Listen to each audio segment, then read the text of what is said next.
J'accueille Christophe Renaudino. Bonsoir Christophe. Vous Bonsoir. êtes expert IA et directeur général donc de Jumbo Mana, qui est une start-up spécialisée dans l'intelligence artificielle. Vous serez d'ailleurs à Vivatech, l'édition 2023 qui arrive là, qui aura lieu Tout à fait, en juin. mi-juin prochain à Paris, porte de Versailles.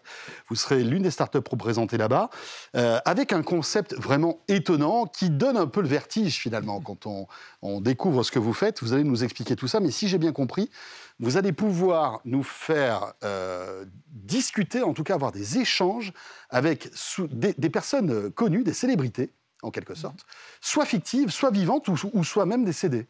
Tout à fait, exactement. On développe une technologie qui permet de rendre vivants des personnages virtuels, quels qu'ils soient, en les rendant pleinement intelligents et surtout parfaitement autonomes. Et du coup, on développe cette technologie qui permet justement de pouvoir interagir avec ces personnages et de créer surtout des personnalités. C'est vraiment ça notre valeur ajoutée. C'est dans les IA génératives, qu'on n'arrête pas d'en parler en ce moment, c'est vraiment de créer une personnalité avec sa propre voix, sa propre connaissance, jusqu'à sa propre manière de s'exprimer. C'est presque un mimétisme intellectuel, en quelque sorte. Exactement. On est exactement là-dedans, et notamment dans l'intelligence artificielle, il faut savoir que voilà, il y a des mythes de la conscience, etc., mais on en est très loin, même très loin de l'intelligence humaine par rapport aux IA, et on est vraiment dans le mimétisme, et d'essayer de faire revivre, par exemple, Vincent Van Gogh dans notre exemple, en imitant sa manière d'exprimer, sa voix, et sa connaissance, sa manière de penser. Et c'est pour ça qu'on travaille avec les plus grands experts du domaine, parce que le but, c'est absolument pas de faire un gadget technologique. Le but, c'est pas de faire passer ChatGPT pour Van Gogh. C'est un vrai projet de recherche scientifique, où derrière, on travaille notamment avec Paris-Saclay, l'université Paris-Saclay, laboratoire Lisen, avec le professeur Wouter van der Wijn, qui est l'expert mondial de Van Gogh, pour que justement, on puisse retranscrire la pensée de Van Gogh, retranscrire sa manière de penser, jusqu'à son accent, sa représentation, pour avoir un dialogue le plus naturel possible avec Vincent Van Gogh, comme je vous parle actuellement, comme je parlerais à un vieil ami. Parce que c'est vrai que si on fait encore l'analogie avec ChatGPT, qui est bluffant, mais c'est vrai que ChatGPT manque d'épaisseur et de personnalité. Exactement. Vous, c'est tout le contraire. Exactement. Ouais. C'est-à-dire que vous voulez vraiment qu'on ait l'impression de discuter avec quelqu'un qui va avoir un caractère, peut-être un sens de l'humour, ou peut-être du cynisme, enfin en tout cas ce qui fait la richesse de l'âme humaine, en quelque sorte. Mais ça va servir à quoi ? Vous avez dit tout à l'heure que c'était vraiment un travail scientifique. L'idée, c'est qu'après, si j'ai envie de discuter avec Van Gogh simplement pour me cultiver, en quelque sorte, je puisse le faire ? Exactement. Donc, c'est dans le cadre de la médiation culturelle et scientifique. Et donc, le but, c'est qu'en effet, le dispositif, c'est une borne interactive où les gens vont pouvoir parler directement à Van Gogh avec un micro qui capte leurs paroles.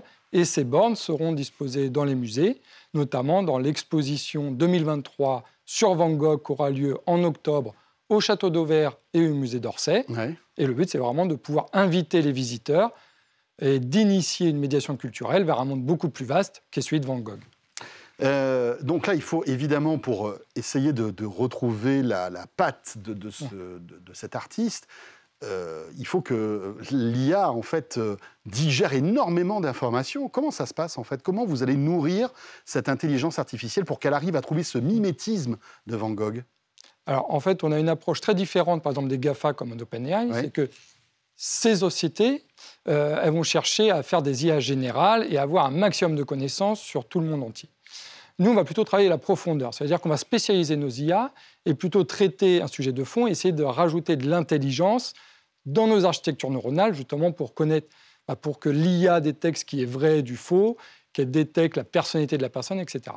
Donc c'est pour ça qu'on travaille avec notamment l'Institut Van Gogh, où on a accès à toute la base de connaissances mondiale sur Van Gogh. Donc ça va, bien sûr, des livres bibliographiques, des livres, ça va des lettres, parce qu'il a écrit beaucoup de lettres, plus de 1000 lettres, qu'on puise justement l'information pour savoir qui il était, comment il s'exprimait, parce qu'il avait une façon de s'exprimer complètement unique. Il utilisait beaucoup d'adverbes, beaucoup de subjonctifs, avec un français du 19e siècle.